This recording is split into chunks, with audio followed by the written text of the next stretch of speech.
Scusa, ma questo l'hai fatto tu? Mazza, cioè, bello, ma proprio bello, questo l'hai fatto tutto te. Complimenti, guarda, veramente brava, bello, bello. Però, scusa, se posso chiedere, ma l'hai proprio fatto tu a mente o l'hai copiato? Se come me disegnate, sicuramente nella vostra vita almeno una volta vi è capitato di sentire una domanda come quella che abbiamo appena visto. Se invece magari non siete disegnatori, comunque può esservi capitato, se magari in classe avevate un compagno o una compagna che disegnavano, anche innocentemente di porre la domanda che abbiamo appena visto. C'è questa convinzione che ci portiamo avanti dai tempi dell'asilo che se il disegno è stato copiato, allora vale di meno di un disegno che è stato fatto a mente. In realtà questo è il primo falso mito che voglio sfatare riguardo il disegno e i disegnatori. Salve a tutti, io sono Veronica, sono una illustratrice e fumettista e bentornati da Vespertilio, che sarebbe lei. In questo video voglio sfatare insieme a voi 5 miti sul disegno e sui disegnatori. Tutti questi concetti di cui io voglio parlare oggi, diciamo che li ho collezionati negli anni tramite domande che ho ricevuto o discussioni a cui mi è capitato di partecipare insieme a magari persone che mi seguivano o altri artisti e colleghi. Tra queste la prima appunto di cui vi voglio parlare è: un vero disegnatore non copia. Io sono anche insegnante di disegno. Una delle prime cose che cerco di insegnare ai miei allievi è: non abbiate paura di copiare e di usare immagini di riferimento, o per dirlo all'inglese, le reference. Perché c'è appunto questa convinzione che da piccolissimi già cominciamo a, come dire, radicare nella nostra mente che se copiamo allora valiamo di meno rispetto a che se magari facciamo una cosa a mente. Io non so bene da dove nasca questa convinzione, perché fondamentalmente se guardiamo alla storia, tutti i grandi artisti del passato, ma anche di adesso, i grandi artisti odierni, si servono di immagini di riferimento o di modelli. Voi direste che questi non sono veri artisti? Vi do un indizio: si chiamano Leonardo, Michelangelo, Raffaello e Donatello, ma non sono tartarughe ninja. O questi sono tutti artisti che usavano dei modelli, che studiavano con i modelli o che magari copiavano dalla bottega le opere del proprio maestro. Io sto per morire per il dolore alle gambe.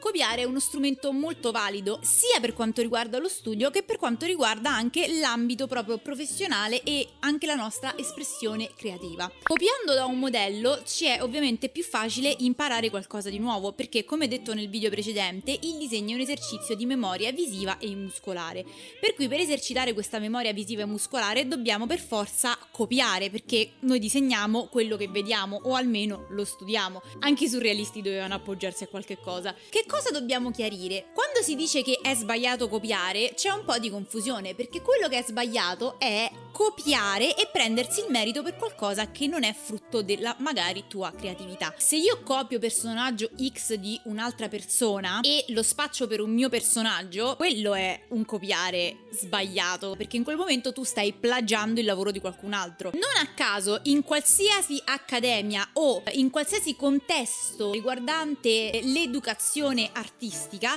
come metodo di insegnamento vi verrà sempre proposto il copiare, la copia da modelli, il disegno di figura con magari anche i modelli nudi, ce lo facevano fare anche a noi in accademia, anche semplicemente il disegno dal vero, quindi mettere davanti il vaso con i fiori e copiare. Copiare è uno strumento importantissimo anche a livello appunto didattico per formare gli artisti, per cui non è vero che un vero artista non copia. Ah, lo vedi? Infatti dicevo io che era un po' troppo bello, ecco, insomma. Ah, posso vedere da dove l'hai copiato, così vediamo quanto sei stata brava, ecco. Se posso, una curiosità mia, così. Ah, ma non Già, è... è una foto. E lui non è, No, non chiaramente. è una donna pipistrello. Beh, bello, brava, sì, ma quindi non hai copiato, hai copiato... Quindi mi raccomando, non abbiate paura di usare immagini di riferimento o di copiare da dei modelli o da qualcosa che comunque è fonte di ispirazione per voi, perché è un tipo di approccio all'arte che viene usato veramente da secoli, non solo dai tempi appunto del Rinascimento, ma anche molto prima fino ai giorni nostri.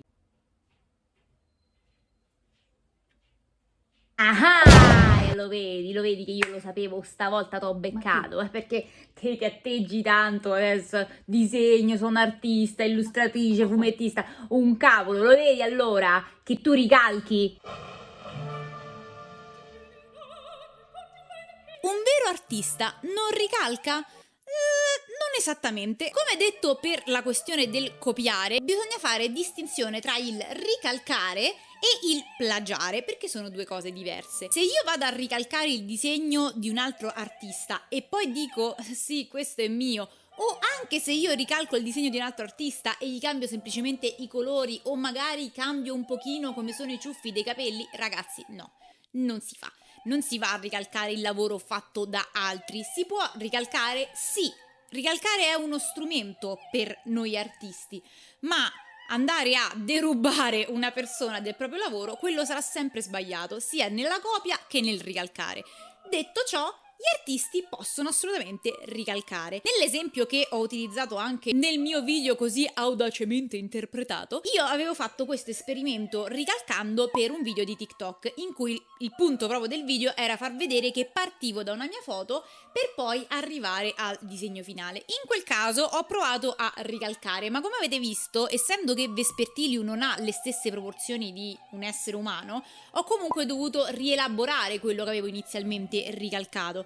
In questo senso, come avete visto, ricalcare è stato un ottimo strumento per la mia espressione creativa, anche perché in quell'occasione io ho scelto la posa, ho scelto l'inquadratura, mi sono scattata da sola la foto e poi l'ho rielaborata disegnandoci sopra. Quindi ho trovato, se vogliamo, una scorciatoia, però comunque c'è un processo creativo dietro e questo è validissimo, va benissimo perché non ha tolto nulla al mio lavoro. Detto ciò, a me non piace particolarmente ricalcare perché comunque dovendo modificare le proporzioni la posa non verrà mai con lo stesso effetto che c'è nella foto. In questo senso, per quanto mi riguarda, è più comodo direttamente copiare e elaborare tutto insieme. Io non mi trovo bene a ricalcare, ma ripeto, si può fare ed è uno strumento valido. Vogliamo fare un altro esempio? Anche ricalcare può essere un ottimo strumento didattico. Se noi abbiamo davanti, come ho fatto vedere sempre nel video della volta scorsa, un modello di muscolatura umana, ricalcare con criterio e mettendoci la testa può essere molto utile per cominciare a studiare appunto come è fatto il corpo umano. Possiamo andare a ricalcare sopra l'immagine di uno scheletro per andare a sintetizzare le varie forme che lo compongono. In questo senso ricalcare è appunto un ottimo strumento didattico, però può essere anche uno strumento professionale. In che senso? Ci avete mai fatto caso che in alcuni fumetti o in alcuni manga soprattutto lo sfondo è veramente molto realistico? Perché molte volte è ricalcato da delle foto, vengono usate letteralmente delle foto fatte ad ambientazioni esterne o interne che vengono ricalcate. In tempi più moderni, mi sento vecchia a dire questa cosa, e con le moderne tecnologie nemmeno vengono più ricalcate le foto, ma vengono addirittura semplicemente rielaborate per farle sembrare dei disegni. E uno direbbe, vabbè, ma facile così, fai la foto e la schiaffi nel fumetto. No, perché tu comunque devi avere una buona conoscenza della prospettiva. Dici tu fai la foto a fuori per risparmiarti il lavoro di prospettiva. Sicuramente ti risparmi un sacco di lavoro, un sacco di tempo, ma in realtà devi comunque conoscere certe tecniche, perché se tu nel momento in cui scatti la foto allo sfondo poi ci vuoi mettere sopra un personaggio, devi sapere in che prospettiva si trova quell'ambientazione, altrimenti il personaggio sembrerà che volerà per l'aria. Per cui se tu vuoi andare poi a posizionarti personaggi o altri elementi in quell'ambientazione, dovrai conoscerne la prospettiva anche se non l'hai disegnata tu. Senza contare che, ancora una volta, non andiamo a fare un lavoro di plagio, ok? Ma andiamo comunque in qualche modo a sviluppare la nostra espressività creativa, perché noi la foto la dobbiamo cercare. O se vogliamo ancora essere più in controllo della situazione, usciremo fuori e andremo a cercare la perfetta inquadratura, il palazzo perfetto, l'angolo perfetto, Poi torniamo a casa, lo prendiamo, lo mettiamo al computer, se vogliamo lo ricalchiamo, se vogliamo lo rielaboriamo e se vogliamo aggiungere elementi in più ci dobbiamo comunque trovare i punti di fuga, comunque costruire la prospettiva e poi potremo aggiungere i nostri elementi. È un modo per velocizzare il lavoro, ma comunque non è barare, se vogliamo. È sicuramente che c'è un processo creativo diverso. Ora vi faccio un esempio. Io quando ho fatto il mio primo graphic novel non riuscivo a fare, ho fatto tutto in tradizionale, non riuscivo a fare in prospettiva un tempietto maglia. Per velocizzare la cosa, siccome questa prospettiva non mi veniva, io ho costruito un modellino di carta del tempio, gli ho scattato le foto e poi mi sono studiata quelle foto, le ho copiate per fare il mio tempietto. Ci ho messo di meno? No, però in quel momento per me era la soluzione più comoda, appunto. Non ho proprio ricalcato, ma se avessi potuto lo avrei fatto, vi dico la verità. Che poi sai, io ti invidio proprio tanto. A me? Sì, perché comunque io ancora sto facendo fatica a trovare il mio stile, mi ci impegno, ma proprio non mi riesce di trovare uno stile che sia mio, invece tu ci sei riuscita, hai trovato in che senso, il tuo scusa? stile e quindi ecco, hai finito, ormai hai il tuo stile che è riconoscibile, chissà quanto ci metterò io invece a trovare il mio di stile. Beh, sai che in realtà La domanda che forse mi viene posta più frequentemente è: come hai trovato il tuo stile? C'è questo mito appunto sui disegnatori che a un certo punto della loro vita, come Indiana Jones dentro il tempio maledetto, viene trovato questo artefatto incredibile, il santo graal dell'arte che sarebbe il tuo personale stile, e una volta che l'hai trovato è tutto in discesa. Allora, innanzitutto lo stile non è assolutamente una cosa che la trovi a un certo punto e fai eccolo, cioè non funziona così. Lo stile non è qualcosa che una volta che l'hai trovato resta lì. Cosa vuol dire? Se voi andate a vedere come disegnavo nel 2018 quando ho fatto appunto il mio primo graphic novel, come disegnavo nel 2021 quando facevo Undead, il mio webcomic, e come disegno adesso anche nel 2023 con Vespertilio, noterete che magari sono sempre riconoscibile in quanto Veronica, però lo stile è mutato. Perché sì, ragazzi, lo stile magari lo trovi anche, ma muterà per tutta la tua vita. Questo succede perché noi troviamo il nostro stile andando ad attingere a tutta una serie di influenze e cose che ci ispirano e ci piacciono, che abbiamo appunto nella nostra vita. Ma siccome la vita va avanti e noi cresciamo e noi magari anche cambiamo e cambiano i nostri gusti, cambiano le nostre influenze, cambiano le cose che ci ispirano, automaticamente noi assorbiamo tutto questo e cambia ed evolve anche il nostro stile di disegno. Faccio un altro esempio. Mike Mignola è il creatore di Hellboy. Ok? Il suo stile di disegno è estremamente riconoscibile perché è caratterizzato, a parte da queste forme anche molto squadrate, ma soprattutto qualcosa che è molto riconoscibile in lui è una conoscenza molto grande delle ombre, che lui utilizza in modo sapientemente molto drammatico, e tutto questo va appunto a creare uno stile molto riconoscibile.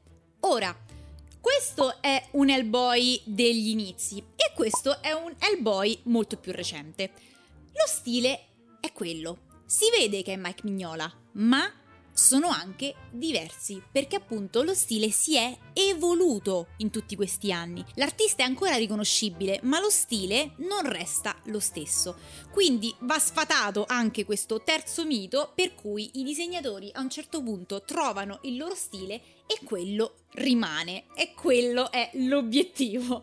Non è così, lo stile appunto cambia, muta e si evolve per tutta la vita. Che poi sai, anch'io ho sempre avuto questa curiosità per il disegno. Ma dai! Sì, mi è sempre affascinato questo mondo, avrei sempre voluto imparare. Beh, ma non è troppo tardi per iniziare, eh? No, no, ma queste sono cose che devi cominciare da piccolo, no? Al mito da sfatare numero 4 attaccheremo poi il mito da sfatare numero 5 e adesso capirete perché. C'è questa convinzione un po' in tutte le cose e anche nel disegno che se non inizi da piccolo allora ormai non posso farlo. Questa è una cavolata, perché quando noi siamo piccoli magari disegniamo tanto, ma non abbiamo la concezione dello studio del disegno. Che cosa vuol dire? Che se io a 5 anni voglio disegnare un gatto e arriva qualcuno e mi dice dovresti fare lo schemino del gatto, io lo guardo come se cosa vuoi, voglio solo disegnare il gatto. Mentre se noi siamo grandi e decidiamo di voler imparare a disegnare, sappiamo già che se vogliamo andiamo su internet e cerchiamo come disegnare una figura umana e già possiamo imparare. Mentre io, per esempio, che adesso disegno così, sono dovuta arrivare a 15 anni perché qualcuno arrivasse in classe col giornalino della scuola di fumetto Disney e mi dicesse ma lo sai che qui ti insegnano a fare lo schema del corpo? Sono dovuta arrivare a 24 anni per imparare a disegnare delle mani al mio primo graphic novel. Invece, se voi volete anche adesso o in qualsiasi momento della vostra vita cominciare a disegnare, potete farlo. E qui però sorge, diciamo, un problema fondamentale, che è quello del tempo, che in realtà è più il problema della pazienza. In che senso? Più fai pratica, più migliori velocemente. Ora, a seconda che siamo adolescenti, adulti o quel che sia, uno può avere più o meno tempo. Si può sempre disegnare, sia che hai 10 minuti di tempo al giorno, che se tu ne hai 5 ore, 8 ore, quel che è.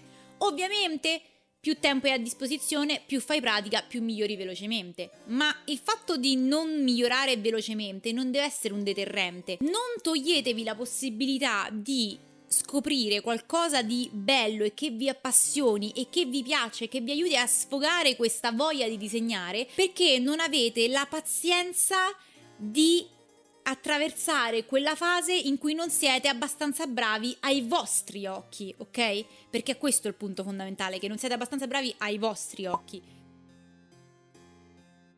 Sì, vabbè, comunque è facile per te parlare adesso perché comunque tu sei nata col talento. E qui ci attacchiamo forse al mito da sfatare più spinoso della questione, o almeno secondo me, perché c'è un po' di dibattito su questa cosa. Mi è capitato e mi capita tuttora molte volte di sentirmi dire wow, sei così brava a disegnare perché ovviamente tu sei nata col talento. Allora ragazzi, ci sono due scuole di pensiero. Volendo si potrebbe anche dire semplicemente il talento non esiste. Perché? Almeno nel mio caso io vi posso dire questo: io da quando sono stata capace di tenere una matita in mano a riruttino ho disegnato sempre. Però da lì a dire che io da piccola ero brava a disegnare ce ne vuole. Sicuramente ero più brava in alcuni momenti della mia vita dei miei compagnetti, per dire, di classe o dei miei amichetti, però perché sempre per il discorso che io disegnavo molto di più e quindi facevo molta più pratica, mentre se io fossi stata una bambina particolarmente talentuosa io avrei dovuto saper fare tutto quanto già da piccolissima, e invece non è stato così.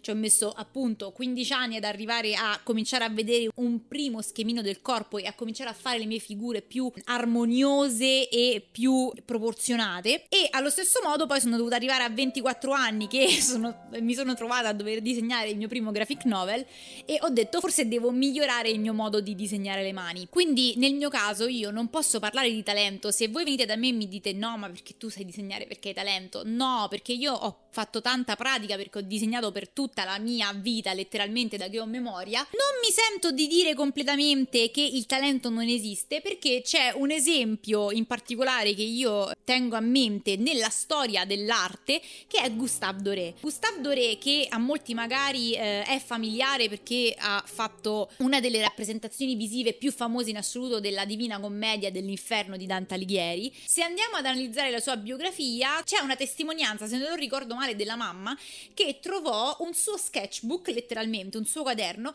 con una serie di ritratti dei suoi parenti, e lei rimase stupida perché comunque all'epoca era comunque un bambino piccolo. Andò dal giovane Gustave Doré e gli disse ma tu quando l'hai fatti sti ritratti che li vediamo poco sti parenti? E lui gli disse no ma io me li ricordo a memoria e li faccio. Il suo talento era un'incredibile memoria fotografica, per cui lui riusciva a memorizzare talmente bene il volto di una persona che poi era come se lo copiasse, e in questo era anche straordinariamente bravo a copiare, ovviamente. Quello io posso anche considerarlo talento, ma comunque gli hanno dato poi un maestro di disegno per appunto raffinare sfatare questo suo talento. Nel mio caso non posso parlare di talento, io parlo sempre di predisposizione o di passione per il disegno, ma se fossi stata come Gustave Doré è un conto, e invece io ho fatto il mio percorso perché ho sempre amato disegnare e ho disegnato. Quindi un vero disegnatore è tale perché ha talento? No. Il talento è necessario per essere un disegnatore? No, non è necessario. Quindi questo è il quinto mito da sfatare riguardo il disegno e i disegnatori. I disegnatori non sono tali perché hanno talento e si può imparare a disegnare anche senza talento. Quindi tu mi stai dicendo che il talento non esiste. Io posso iniziare adesso, anche adesso da grande posso iniziare a disegnare, posso anche copiare, Che non vuol dire plagiare. senza plagiare, certo, posso anche ricalcare. Senza rubare. Sì, quindi non devo nemmeno fissarmi con questa cosa della ricerca dello stile, perché è una cosa che verrà da sé, eh? Ma quindi scusami, ma a questo punto disegnare può farlo chiunque. Sì, chiunque può disegnare. Come abbiamo detto, ci sono varie questioni da mettere, diciamo, sul piatto, come per esempio quello di quanto tempo abbiamo a disposizione per esercitare questa nostra passione. Ma se è una passione, se avete questa voglia, il tempo che avete, che sia poco, che sia tanto, vi assicuro che è sufficiente e vi dico concedetevi questo tempo. Non lasciate che la vostra impazienza vi blocchi dal darvi la possibilità di disegnare, perché appunto magari non sarete bravi dall'inizio, magari all'inizio partirete da degli stickman, però la pratica è tutto. Ci sono in giro sul web gli strumenti per studiare e migliorare. Partite avvantaggiati perché non siete dei bambini di 5 anni che vogliono solo disegnare il gatto come vogliono loro e non vogliono stare a sentire a nessuno. Qualunque età voi abbiate, potete farcela. Veramente. Io spero che questo video vi sia piaciuto, spero di essere stata chiara nel perché ho voluto sfatare questi 5 miti sul disegno e sui disegnatori. Lasciate un commento se avete delle domande, ma anche se non siete d'accordo con me, perché magari non lo siete, voglio sentire anche la vostra. Noi, detto questo, ci vediamo al prossimo video e beh, che dire, il pipistrello vola, ma la papera non galleggia. Ciao!